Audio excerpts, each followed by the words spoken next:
papa. In this exercise, we're shifting from first to third position with the third finger. In first position, the second and third fingers begin a semitone apart, but when you shift to third position, they move to a tone apart.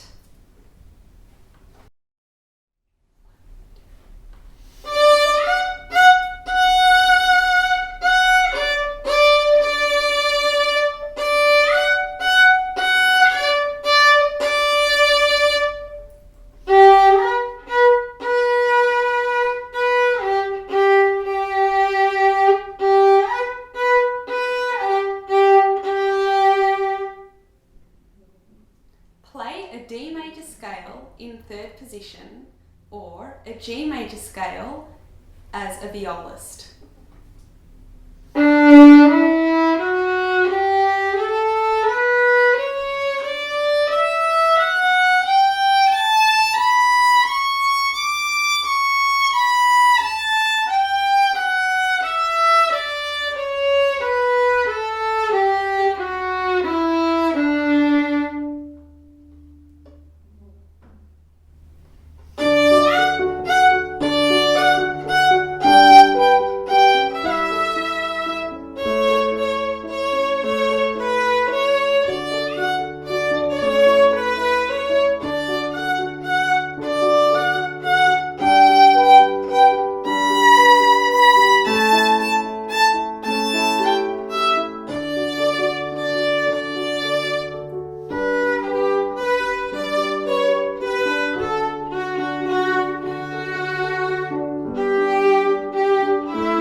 One, two, three.